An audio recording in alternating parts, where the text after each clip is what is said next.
Nakaranas ka na ba ng tila out of place ka sa bagong post-assignment na nalilito ka na parang aayaw ka na at napagsabihan ka kaagad ng empleyado dahil sa inyong mali-maling gawi? Narito ang mga tips na maaring makatulong sa iyo, buddy. Kaya naman tapusin mo hanggang sa dulo ang video na ito. Mga dapat i-adjust ng baguhang guard. 1. Pag-unawa sa kultura ng kliyente. May kumpanya na sobrang formal at mahigpit sa protocol, bawal late kahit 1 minuto. Laging nakaayos ang uniform. Meron namang relaxed pero professional, basta't maayos ang trabaho. Kaya't dapat magmasid muna sa ugnayan ng empleyado, boss, at bisita bago makisabay. 2. Pag-aaral sa house rules at policies. Isa sa mga important na inaaral natin sa bagong post o assignment. Iba-iba ang entry-exit procedures, ID system, at security checks. Halimbawa, sa factory, mahigpit sa bawal pumasok na may cellphone. Sa mall naman, mas tutok sa bag inspection. 3. Pakikitungo sa iba't ibang uri ng tao. VIPs or managers, gusto nila mabilis at maayos ang response.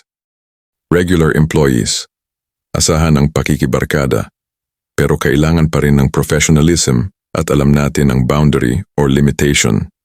Contractors, delivery, madalas mainit ang ulo, lalo kung matagal ang proseso. Kaya important sa ganitong sitwasyon ang customer relation natin sa kanila. Mahabang pasensya, panatilihing kalmado sa lahat ng oras. 4. Pagkilala sa chain of command. May mga kumpanya na ang gusto, lahat dumadaan sa supervisor. Sa iba naman, pwede kang diretsong magsabi sa manager. Kung mali ang tatahakin, pwede kang mapagalitan agad. Kaya ang gawin ay huwag nating i-bypass si OIC or OIC kahit sobrang mabait pa sa'yo si Visor. Laging tandaan ang officer ang siyang magulang natin sa detachment. 5. Pag-a-adjust sa schedule at workload.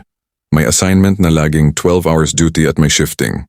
May lugar din na maraming tao kaya high pressure kumpara sa medyo tahimik na outpost. Laging tandaan, buddy, arawan tayo. Hindi kailangan sobrang bilis ang pag-implement dito, malimit ang pagsablay. Ngunit huwag din ang sobrang bagal o patay na galawan para iwas client complaint.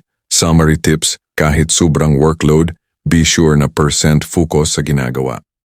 6. Pag-aaral sa emergency procedures. Magkaiba ang fire drill, earthquake response, at evacuation plan ng bawat establishmento. Dapat kabisado agad ng guard kung saan ang fire exit, first aid, fire extinguisher location at assembly area. Ito ang mga inaasahan lagi kay Kuya Guard ni Boss na alam natin ang mga ito. 7. Pagpapanatili ng neutrality sa iba't ibang kultura. May kanya-kanyang alitan o intriga. Bilang guard, huwag makisawsaw sa chismis. Panatilihin ang respeto at neutrality. May kasabihan nga na pasok sa kaliwang tenga, labas din agad sa kanan tenga. Pero kailangan natin i-noted ang mga ito para sa awareness. 28. Pagsasanay sa communication style. May kliyente na ang gusto laging English ang gamit sa ulat, kaya habang malalim ang gabi, review body ng English. Gawin makabuluhan ang mga patay na oras para iwas huli ni inspector. May iba naman na simple lang, basta malinaw ang report. Pinakamahalagang prinsipyo. Observe first, act later. Magmasid muna bago makisabay. Respect the system. Kahit iba sa nakasanayan, sundin muna bago magbigay ng suggestion. Professionalism over personality. Kahit mabigat ang kultura, wag padadala sa emosyon at wag laging pairalin ang mga estilo sa dating mga nakasanayan na kliyente para hindi magmukhang naggagaling-galingan. Ito ang Security Matter PH na laging nagpapaalala na dito. Hindi ka lang gwardiya, ikaw ang bida at naway nakapagbahagi muli sa iyo, buddy, ng panibagong teknik at aral para sa mas maayos na serbisyong kalidad. At pwede bang maglambing, buddy, na follow ang page natin at share natin sa iba nang sa ganon maraming 5-9 tayo na makaalam.